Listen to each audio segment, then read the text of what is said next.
traído a usted gracias a LTC Products, Core Essential, HK Holster, Pan American Gun Club, Legítima Defensa, Mecánica Pitotech y Glock Perfection.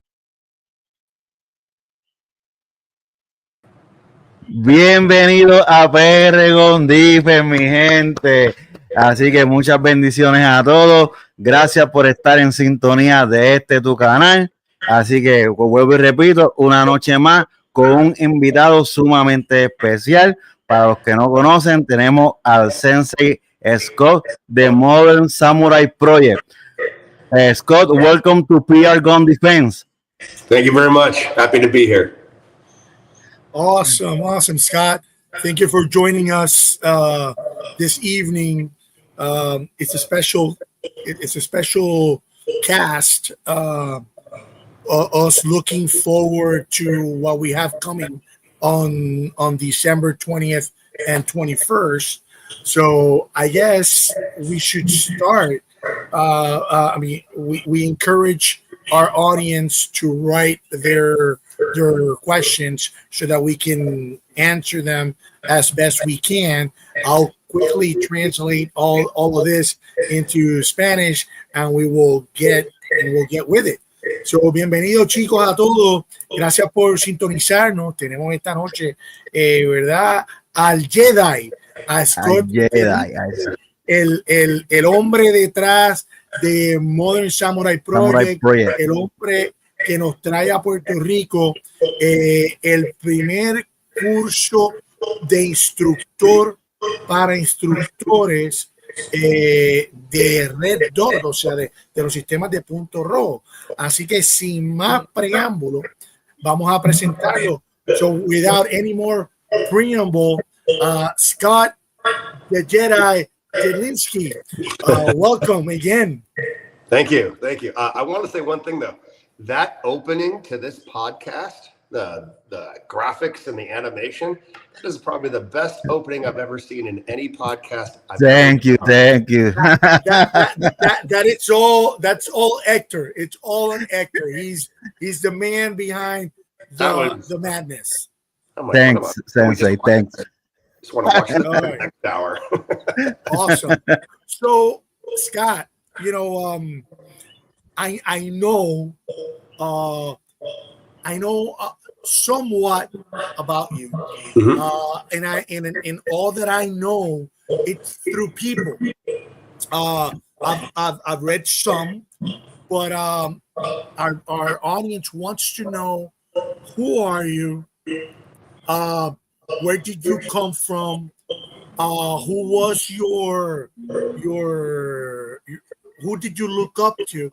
And how did you and the project came about, and where is it, and where do you want to see it go? Sure. So a little bit about me. So explaining a little bit about like my makeup and who I am, right? Because people often get confused, right? Because the eyes are Coreano and the name is Polaco, right? So my father was in the Air Force, right? He's from Chicago. During the Vietnam War, he got stationed in Korea, and there he met my mom, right? So they had me, and that's what's the confusing part, right? So my background is everything, right? So Korean, Japanese, Mongolian, Chinese, Vietnamese, Polish, Lithuanian, Irish, Welsh, and Finnish. It's all, everything is there, right? So you're the modern day samurai melting pot. Yes, 100%, right?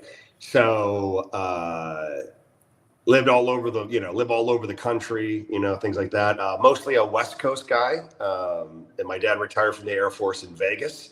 So any Spanish I know, it's because of my Mexican girlfriend in high school.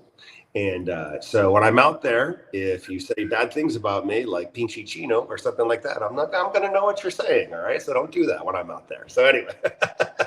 Okay. So to translate a little bit into Spanish, él tiene mucho, su etnia es coreana y polaca, ha vivido en parte de los Estados Unidos, en muchos diferentes lugares, inclusive en Las Vegas, y tiene algo de conocimiento de español, por su influencia alrededor de él mexicana, que es lo que se encuentra en el medio y en el oeste de los Estados Unidos. There you go. There you go. Awesome. So, growing up, so I always say lifelong martial artist, right? Taekwondo, boxing, wrestling, Muay Thai, and since 1996, Brazilian Jiu-Jitsu. Okay. Jiu-Jitsu? Jiu-Jitsu, Brazilian Jiu-Jitsu. Yep. So I've always owned a gun as an adult, but I wasn't really into it. I lived in Northern Virginia, which is, near Washington, D.C. So in D.C., when you're doing jiu-jitsu, you train with a lot of military and law enforcement. And I have a friend who got me into shooting. And then what I realized after a little bit is that everyone thinks the way the body works changes when you are shooting a gun. It does not. So when I started treating it like a martial art or a sport is when I got much better. And then from there, I just kind of got well known through taking training classes and competing and things of that nature. And my friend asked me to teach a class, and I did. And that was in 2017. And it exploded from there. So translating, él entró a las armas tarde en 1996.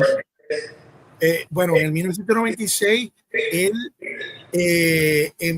empezó el jiu-jitsu, pero ya tenía una base de taekwondo, judo y otros artes marciales. Y él empezó entrenando con compañeros en el área de Northern Virginia y el área de Washington DC. Compartió con policías, militares, que fueron los que lo expusieron a él al arma de fuego. Y entonces ahí él era un tirador normal, pero empezó a tratar las armas de fuego como su disciplina de arte marcial. So I believe that, Scott, what you took was from a sport, you took the gun to a discipline, mixing your martial arts discipline and applying that methodologies into a new sport. Right. Yeah. Okay.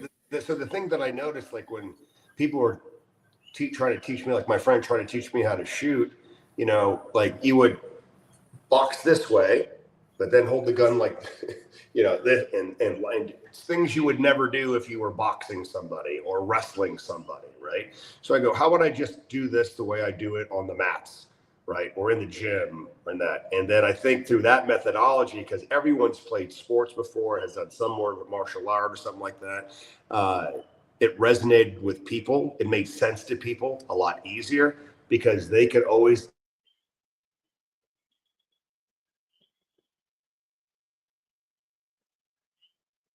Héctor, ¿tú me oyes? Héctor, sí, yo lo escucho. Okay. Scott, I think, okay, try to talk. I think we lost your audio.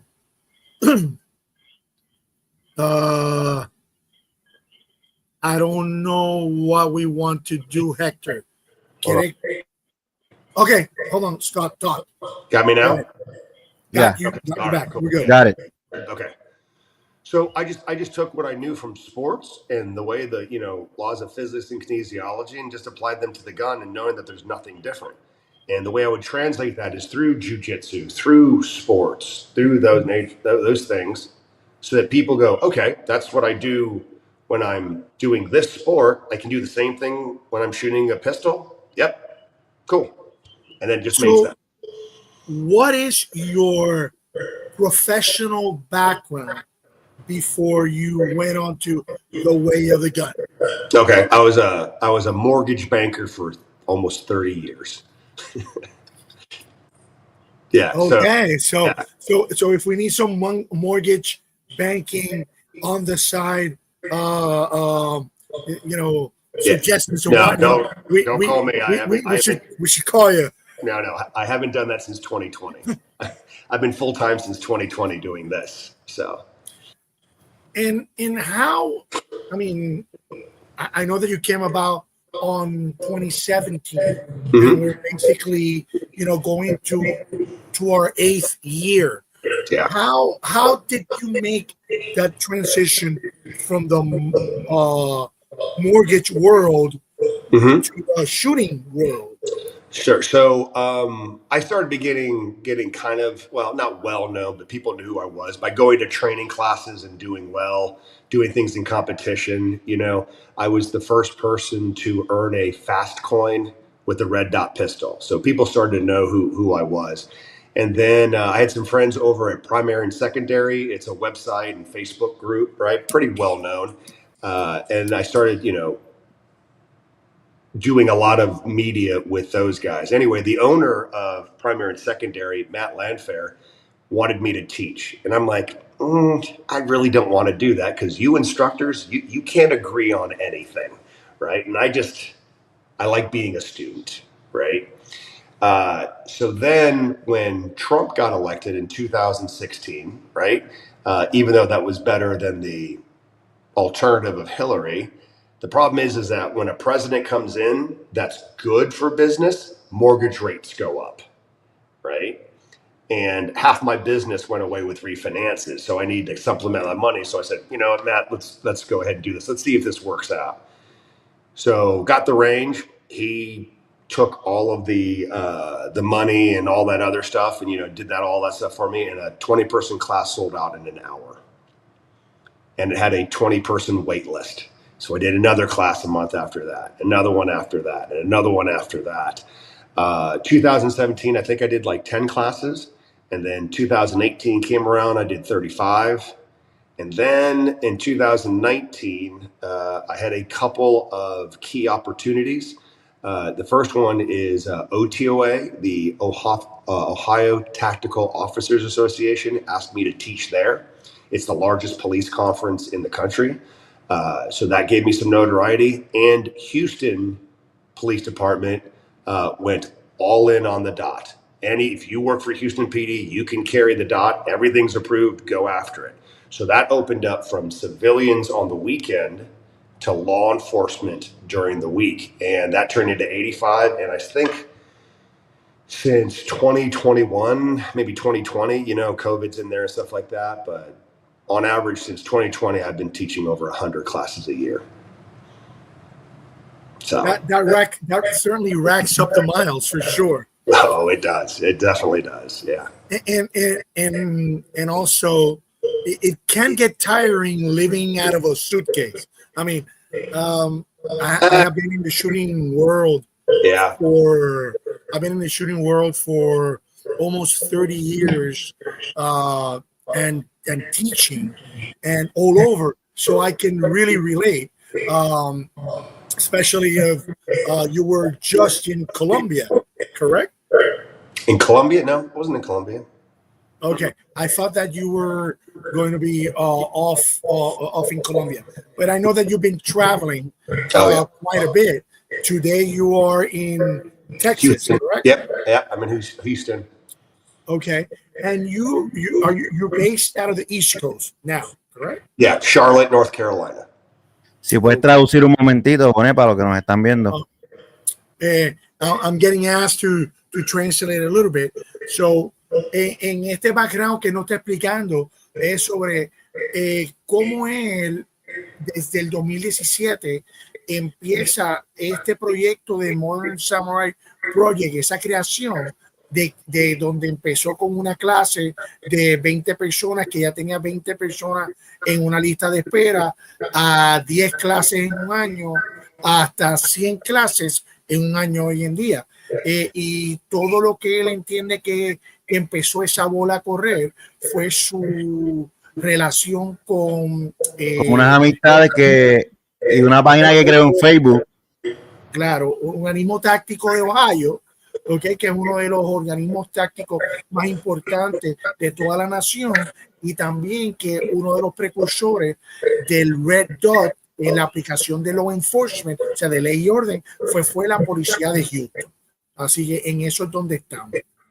So I got pretty much people caught up in speed there. Okay. Just so you know, Scott, we got quite an interesting following in Connected. We know that obviously we got a lot of the Puerto Rico market, but we have people from Chile. Carlos Salomon is connected from Chile. We have Raúl Caban, he's stateside. We have people in Italy. We got people in Puerto Rico. We have people as far as an hour and a half south of San Juan, from Ponce, and some other places. So we have quite a following. Let me say shout out to Juana Diaz. And we have one person in Cuba connected from La Habana. Okay. Oh, yeah. So shout out to them. Unfortunately, it is not easy living under that regime. No. And being a follower of our sport.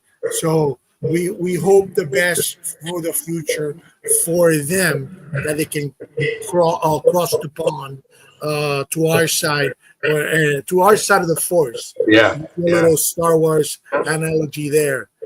Amazing things are happening in the world already since the election. Yes. Yes. So maybe. Yes. Maybe. Yes. I mean, I would take a nice vacation in Cuba and get those cigars. Wouldn't that be amazing? Well, we can arrange some cigars here. Don't put that on the internet. but we can celebrate on the 21st after 5 p.m. Yeah, there you go. So, what has been the most difficult aspect of your process and your dynamics to bring to the market the creation of Modern Samurai Project? The most difficult. Trying to think.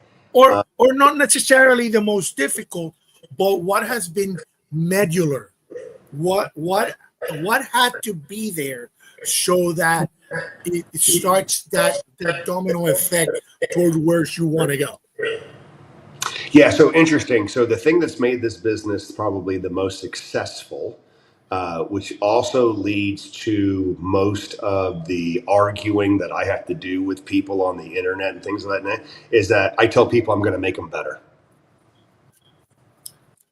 You come to my class, I'm here's who I am, here's what I've done, here's what I'm going to do for you, you're going to get better. And you cannot imagine how many instructors hate me for saying that. Okay, they go, students they're not going to get better, they can't get better in a class. And I'm like, why do we say these things? Because you can't make them better, right? Think about that in your everyday lives, right? Like, for example, when I was in the mortgage industry, if you told me I was going to get like a piece of origination software, but it wasn't going to work until I used it for 6 months, I would never buy that, right? If I don't know, I tell my law enforcement guys, like, if you had a new Bearcat, the big SWAT trucks, right, and it didn't deflect bullets unless you used it for 6 months, would you buy that? Right? So you wonder why you're not filling classes, because you don't tell your students what they're going to learn. There's no promise that they're going to get better. And you think because you have a resume that they should just come and give you money. It doesn't work like that. So when students hear that, it's like, oh my gosh, I'm going to actually go to this class and get better. And he's going to tell me how, and I can document that. I'm going to go to his class. And that's why it's been very successful. The hard part about it is I got to fight with those guys who don't make their students better, right? About why I'm wrong, because I don't have that law enforcement or military background or things of that nature. You know what I mean? So both a blessing and a obstacle, but other than that, it hasn't been really that bad. It hasn't been that hard. So do you think that not having the law enforcement and military background perhaps may be the blessing? Yes. Because you're not in that box and you're able to mix certain things, try, and not afraid of fail. Yes. Yes. Okay. Right. Now, I want to be clear about something, though. Some of my most significant teachers and mentors have been military and law enforcement, right? But these were very open-minded people who had also a competition background, right? And a martial arts background, where they could take the best from they learned from military and law enforcement, the best they took from shooting competition, the best they took from martial arts, and they were able to put everything together, and they were able to help me validate what I wanted to teach. And they were absolutely fantastic. So it's interesting, and I'm gonna real quick and come back. Yeah. Una de las cosas que él está hablando de que ha sido parte de su éxito es que él no necesariamente es un instructor tradicional, porque él no tiene ese bagaje de años de experiencia militar o de ley y orden, sino de que él se convirtió en instructor. Sí, sus mentores han sido de ley y orden, pero él no ha tenido el miedo de intentar cosas pensando fuera de la cajita. Y eso es lo que ha sido parte de su éxito. So going back to, and Scott, I believe you are frozen.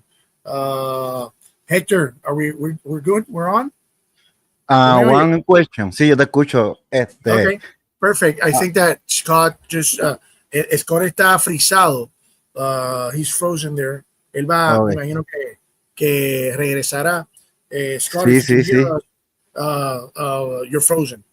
Sí, pero yo por aquí. Enviar un mensaje para los que no saben, estamos entrevistando a Scott, ¿verdad? De Modern Samurai Project. Es un instructor muy reconocido en los Estados Unidos, así que tuvo un pequeño problema de internet, pero ya pronto lo vamos a recuperar. Si tienen alguna pregunta en confianza, la pueden hacer.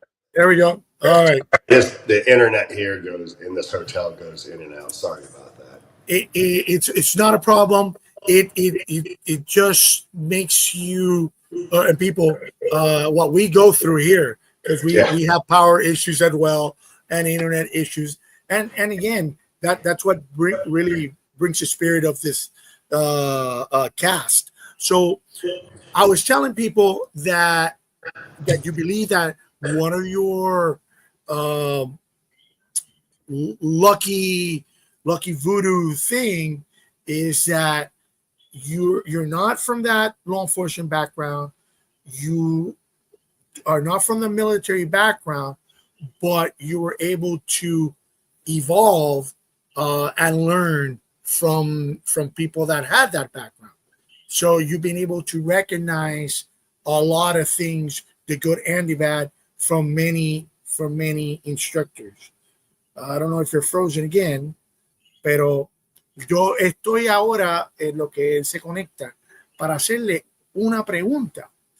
Y esa pregunta es que si él entiende que the making, ¿verdad? Lo que hace a un instructor ser o llegar a un nivel alto de instructor, si es que le ha robado cosas al resto de los otros instructores donde con que se ha podido codear y perfeccionarlo. Y perfeccionarlo. Porque, oye, yo para este curso, ¿verdad? Ahora el 20 y el 21, que él, pues, una de las preguntas que va a contestar en breve es, ¿qué es lo que la gente puede esperar en este curso, verdad? Y este curso es traído a ustedes por Puerto Pan American Gun Club. Bueno, muchas gracias al Pan American, la facilidad por la facilidad. por estar ahí. Y este curso se da por las gestiones de este instructor y este instructor, Héctor Ortiz. Así que hay gente diciendo de que pues hubo una gente que fue a Estados Unidos y que cogieron el curso y que no pudieron terminarlo y que entonces esa gente se puso en grupo y que hablaron con el samurái y le digo, pues si tú pones y organizas el grupo, yo voy bajo y lo bajo y lo certifico. Pues miren, eso no es así. Así no fue que pasó. Si usted quiere saber exactamente cómo pasó, venga el día 20, venga el 20 y el 21. All right, got you back, Scott. Sorry, but I switched to my phone because the iPad. It's okay. I've been filling up, and you know, now I can see that very nice Modern Samurai Project hoodie that you have on. That mine is in my closet. That way, that I will be putting to good use. And then after I get it sharpied up with your signature so that it's worth more, then I'll sell it off in the internet, you know, to make more money. So, I have one question. Bonet, tú me la traduces para no decir un disparate porque estamos en vivo. Go for it. Y es con un pequeño veneno. ¿Cómo se le hace a él darle? ¿Cómo es más fácil para él darle clase a los civiles o a los law enforcement? Oh, okay. Okay. So the question is, which are your hardest or most difficult problem child students? Is it the law enforcement side of the house or is it the military side of the house? Out of those two, not civilians, which of the two children are the most difficult for you so far? So my classes are interesting because if you're going to come to my class, you know who I am, right? There's a lot of information of it. So I generally don't have too much of a problem. Like, so I do much more law enforcement than I do military. When military guys come to my class, it's because they are paying for it and they want to come to my class. Generally, from special operations, right? So generally, they're not that hard, but the number of military that comes, not that high. Now, law enforcement, that's a very high number where they're transitioning to the dot and stuff like that. So law enforcement in the United States is a wide variety, okay? And not all of them have the same amount of training. The type of person that is hardest to train is the 40, 50-year-old guy at the end of his career. He shot irons his entire life. He's almost done, and his department send him there because the range. That's Joe one, but generally I don't have a hard time because. So I got the gist of it because you did cut off there. So I just want to recap that your most difficult so far is that officer that's been 20, 25, 30 years in the job. He's in his early 50s and he got sent there and he doesn't want to be there. Yeah. Okay. And when they go through the process and they finally see the light at the end of the tunnel, what do you see happening with them? Oh, well, so first, there's that where so they'll ask me, I go, look, here's the deal, man. Whether you believe me or not, you have to logisticize, right? Rack and stack. You have to come to grips with why I'm faster and more accurate than you are. You have the resume, you have all this other stuff. You see all these other people getting better. So how about you're here anyway? Why don't you just go ahead and try and do what I do? And then throughout the class, we have metrics of certain drills of speed and accuracy. And at the end of before the end of the class, they get better. Their gun stops moving like this, and the gun starts going like this, and they start seeing the dot all the time. They become faster and more accurate in the course of a 2-day course, right? And then you see that face, right? And then I know that last thing got cut off a little bit. We got all the way to when they realized, oh, wow, yeah, and that's great as they move through those 2 days of classes. Let me I want to ask you. I believe that an instructor class, it's a class that people don't necessarily come to the class to learn how to shoot, but they do come to learn how to become instructors because they're already supposed to know how to shoot. Okay. Sure. So what you're saying is some do know how, or some don't, or you just have that big old mix. Se supone que estén ready. Yeah. So, look, are you talking about civilians or law enforcement? Well, or both. It doesn't matter. Both. It doesn't matter. So let's look at law enforcement, right? And I mean, civilians, they can be instructors whenever they want to. You take an NRA class, you take a USCC class, they take a course, they get the card, they can be an instructor. I got it. But law enforcement, there's generally two types of guys that are instructors. There's a guy who can really, really shoot. Command staff recognizes that, so they put him on the range to make everyone better. That's the great guy. The other one who's on a pasture position, he's about to retire. They don't know what to do with him, so they put him on the range. That guy, you know what I'm talking about. That guy doesn't care about anything, and that guy can't shoot.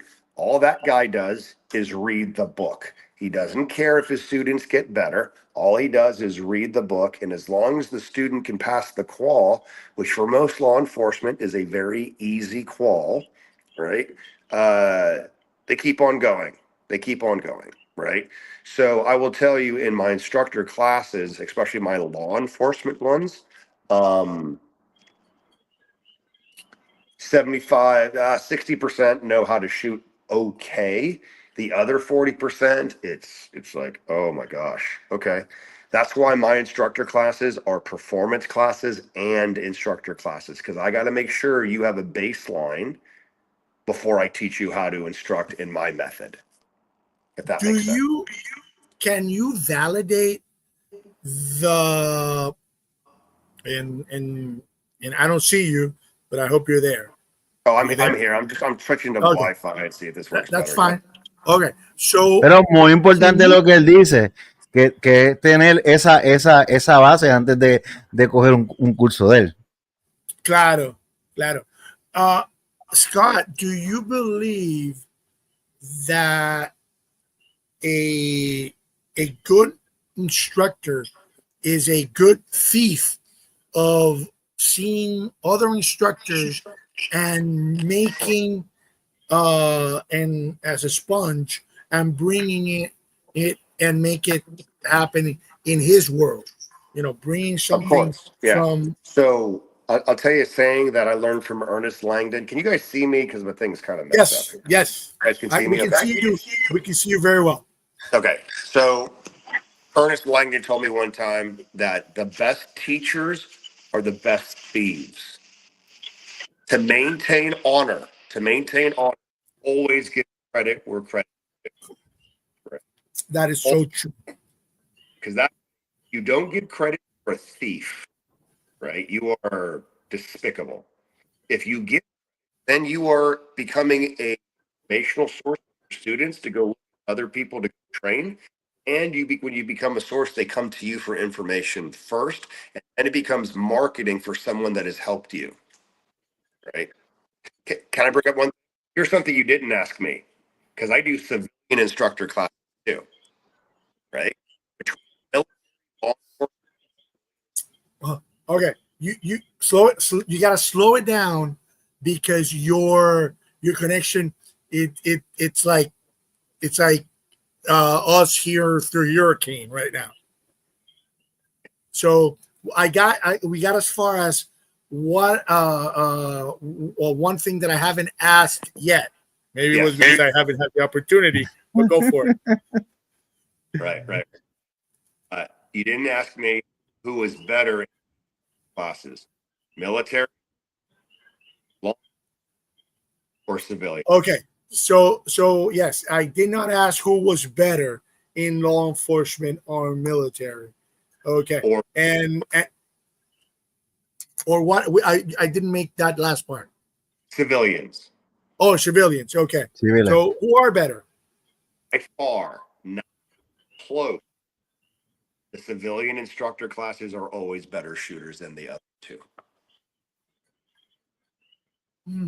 Okay, so before I comment on that, let me validate one thing with you to see if you see this as we see it.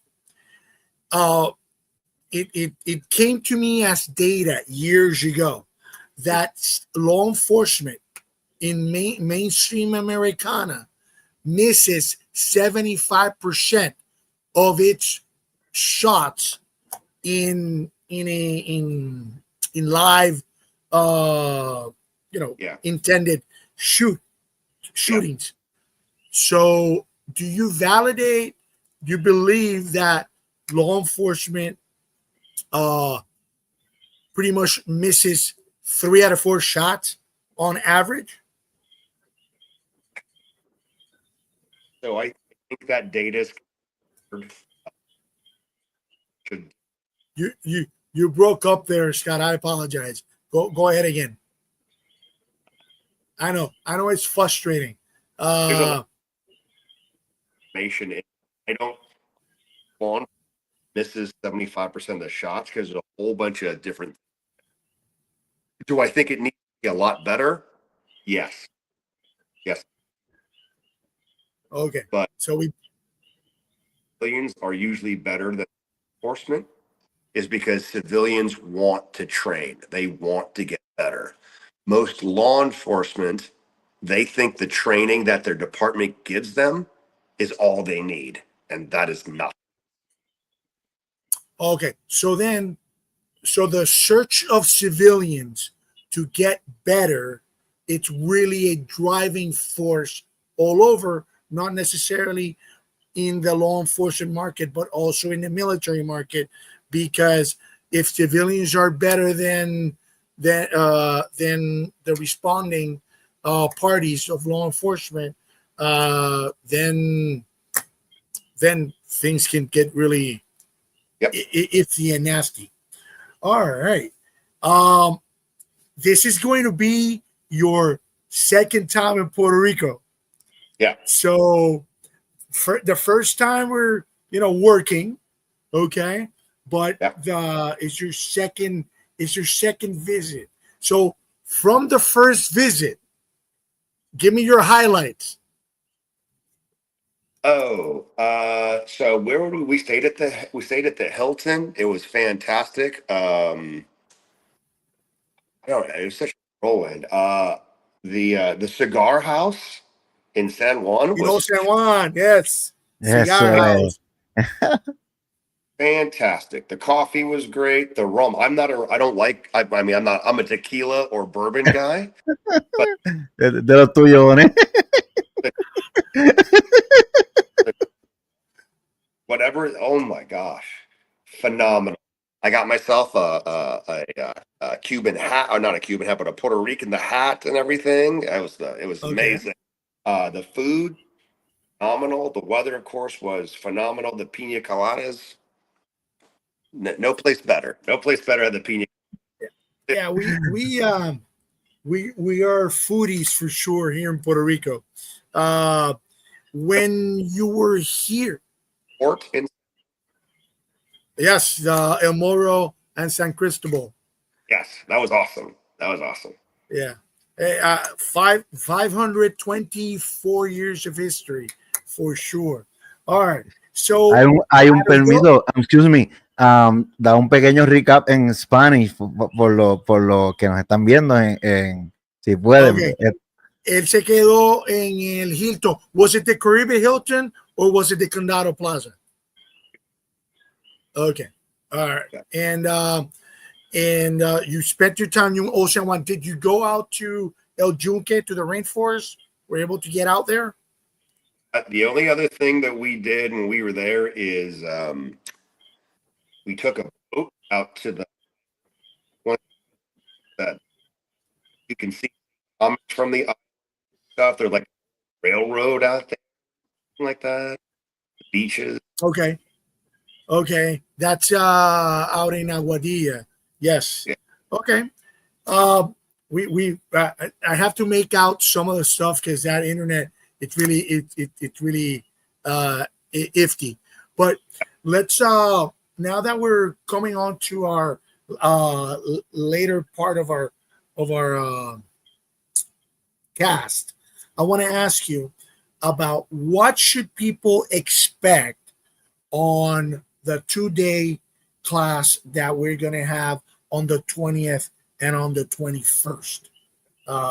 What can people expect? So what we're going to do, right, is I'm going to show you my method of how we break down the 3 pillars of shooting: grip, sights, trigger, and how that is enhanced with stats, and how you should shoot fast and accurate based on the difficulty of the target. I'm going to show you how to do it. I'm going to tell you why I do it that way, and then information to be able to coach better on your after the class. Well, I'm not so disappointed on the internet connection because I am engaged and I am so looking forward to Friday, the 20th and the 21st. And I was talking to some of my friends and other co-instructors that are going to be going to the course after they've had experiences of Glock's Red Dot instructor class. They had classes with Trigicon, Frank Martello, and Elliot Ortiz, and some other very knowledgeable instructors, and they wanting to come to this class for various reasons. Want to validate, want to refresh, and like you said, try to get better. It's seldom that we have an opportunity such as this one, because most of the time when we want to go to high quality classes and expose ourselves to recognize instructors, it costs us an arm and a leg because we have to travel. It's not a drivable, accessible class. So this is one of the few and first opportunities that people are going to have here in Puerto Rico. And we, myself, we're very appreciative of you and Heather. Shout out to Heather. Yeah. Okay, because I'm sure that she's going to be looking. She's watching, she's supervising. Keeping all of us. With that north. Si se montan las esposas para ir con nosotros, pues más caro nos sale. Yeah, he says that if our wives have to go with us, like it happens to me quite often, it's not only me, it's me and my baby, because I got a 2-year, 6-month-old baby that I cannot leave behind because he sleeps with me and I need to smell him all night. Okay, it's a weird thing. It's a. Do you have children? I haven't asked. Well, I got kids, but they're 21 and 28, so I got I skipped the hard part. So Okay. Well, yeah. Well, now they use perfume, but yeah, but but going to the, traveling with family to courses, it becomes quite expensive. So this course it's accessible to a lot of people, and there are still some spaces available. Not, I believe there's like 3 spaces available. something Uh, like Put, yeah, Puerto Rico market is slow. It's very last minute. It's not. It's unlike Conus. So want to let you know that that's why things have moved the way they have. But what surprises? What should people expect to get out of the minimum that they should expect to get out of the of this class? well, they based on what their skill level was when they came to the class, they will get faster and more accurate, and it will be less work, less physical work than what they did before they came to. Okay. All right. So, going over what people should be bringing to their class, other than good attitude, Yep. high quality equipment.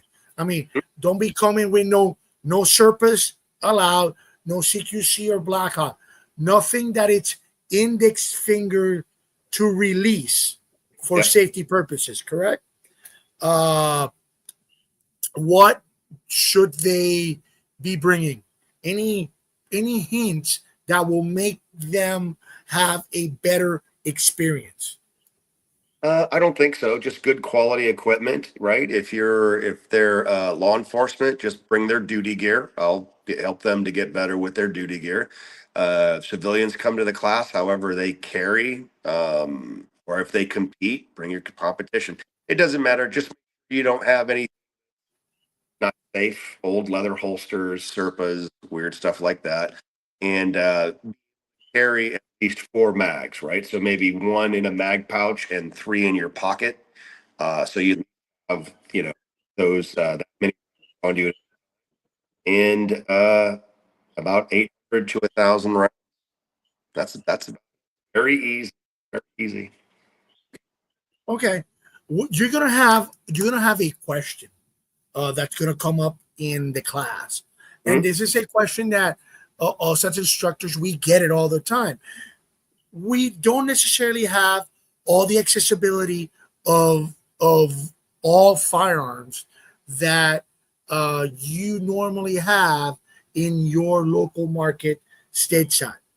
Uh, and but you are the only instructor or one of the few that have used the Walther platforms for your classes.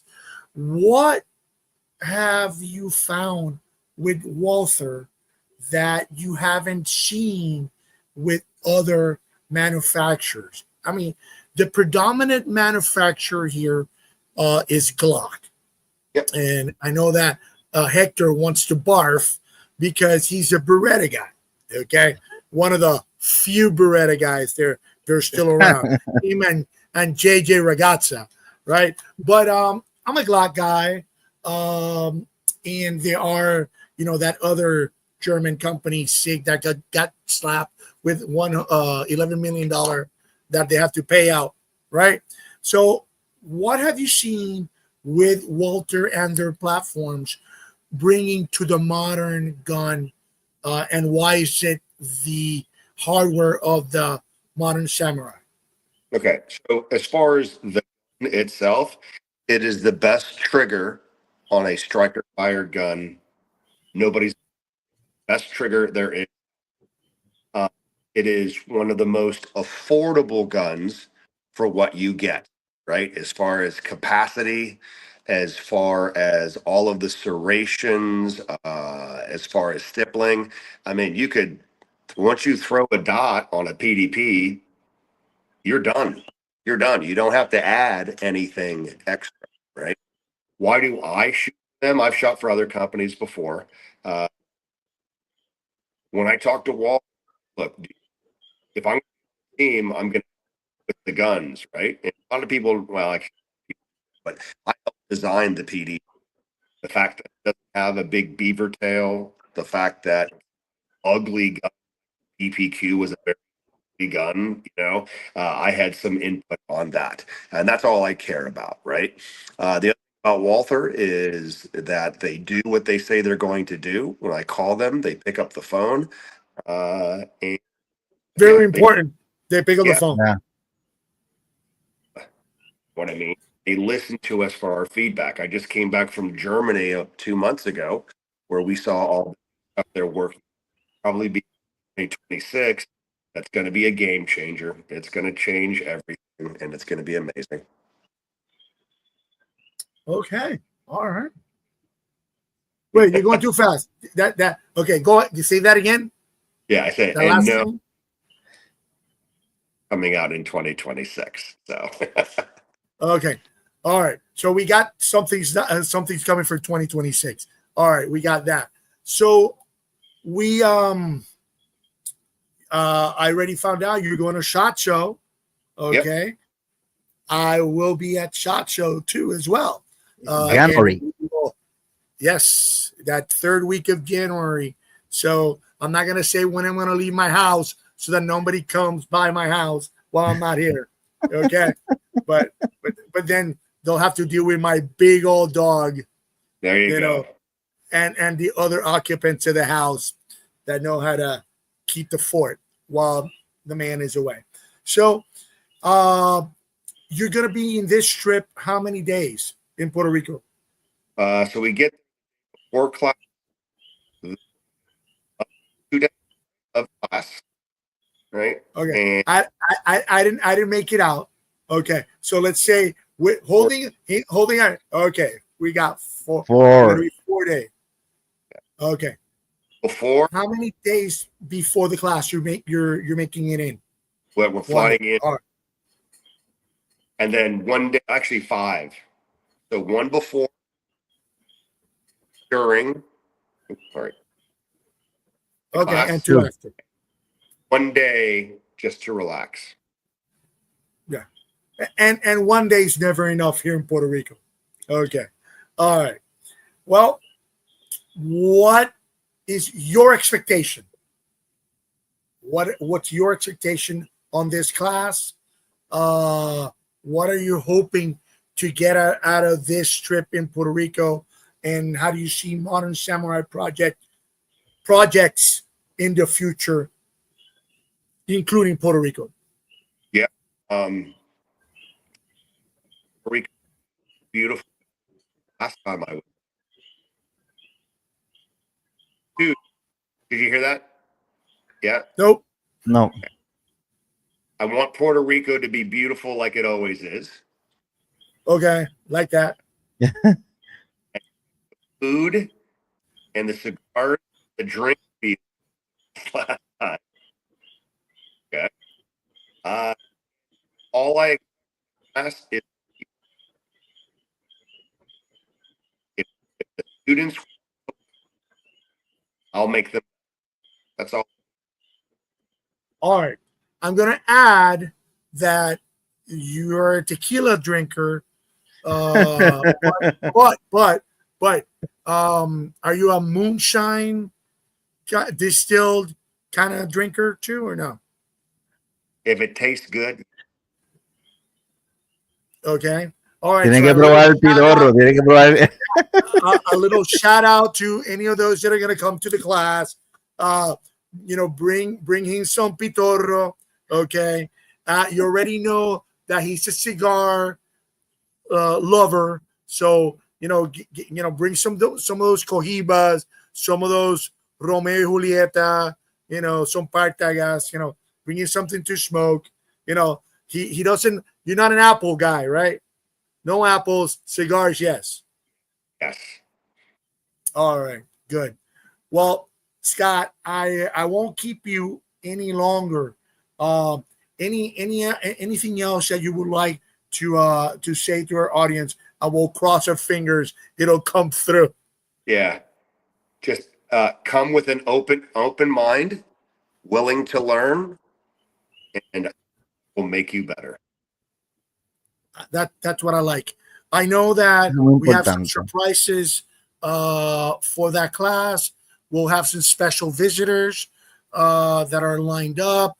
We have a manufacturer of munition that's gonna be sending their rep. And a shout out to my friend Derek that he'll be coming by. And Hope Munition, yeah. Yeah, that's right. That's right. We're gonna have the family of Hot Munitions that are gonna come by. We want to let everybody know that you got your Puerto Rico temporary firearms license, okay? So that everything is good to go.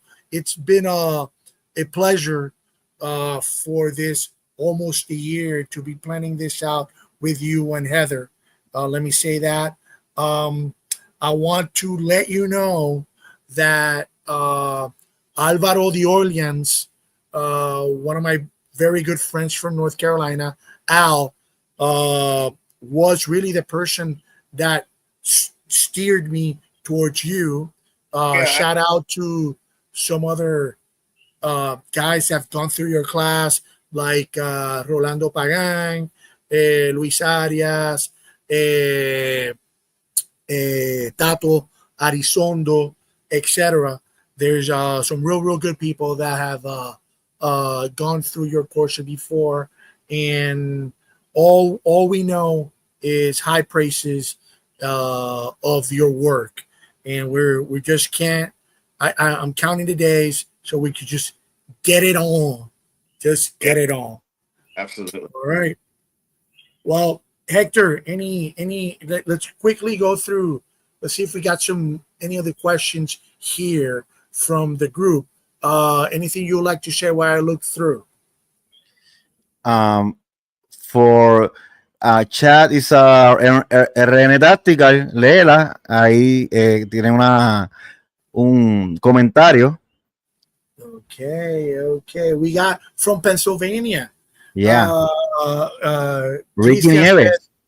Ricky says that's some food for thought for a lot of other instructors.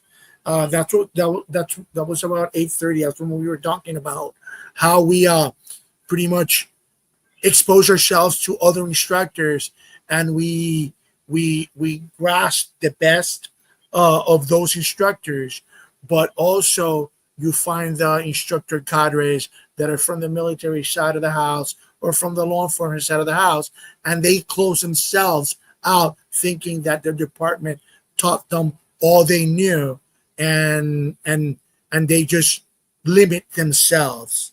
So food for thought on that. There's another, and it's right here in English, GM right under.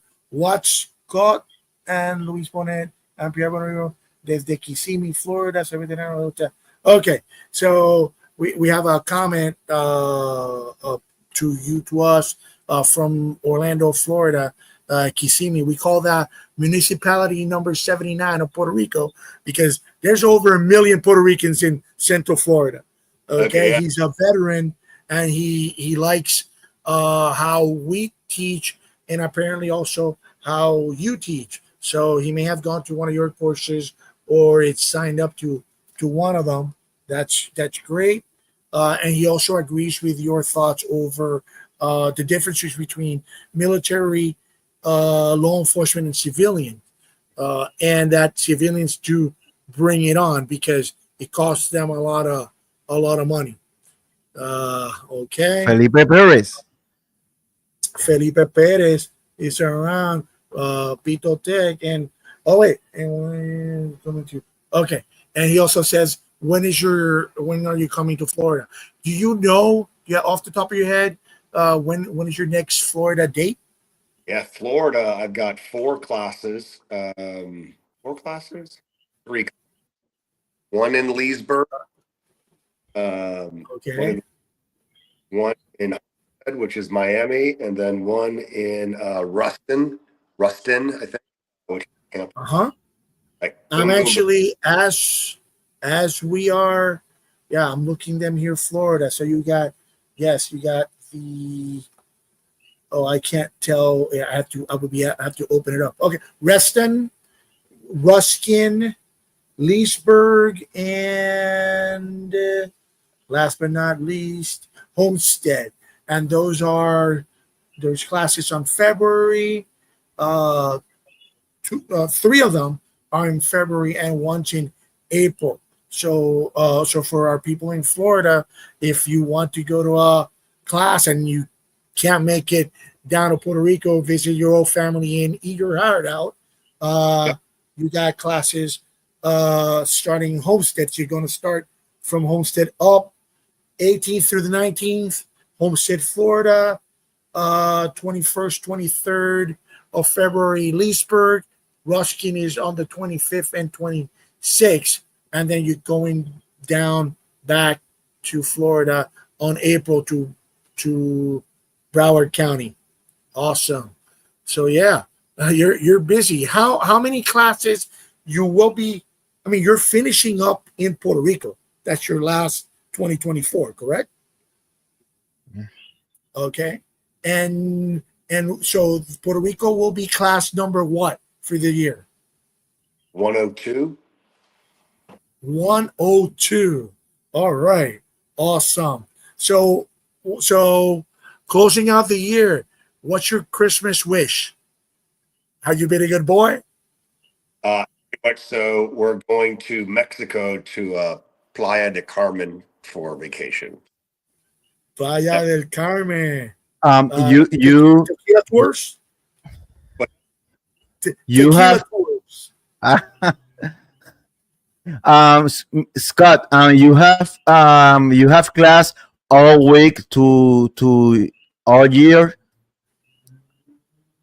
2025 all week to all week to class. Is the calendar for 2025 pretty much booked up? How many classes you already have on calendar? I per month. To 100 again. 3 per month. 2. We save some space in case I want to go somewhere last minute. Someone that I really want to teach comes up. It's like 92. So it's about 95% booked. Yeah. Okay. Yeah. Okay, que el año se va a perfilar más o menos igual que este, pero tiene espacio todavía para si él quiere hacer otras cosas, etcétera. Volvemos. Esto es un Pero trabajo. estimado por mes, ¿cuántas clases da? Es la pregunta. Okay, so what he wants to gather is on your most busiest month, how many classes do you run? 10. Que en un mes máximo 10 clases. 10 clases. That's a lot. That's long, yeah.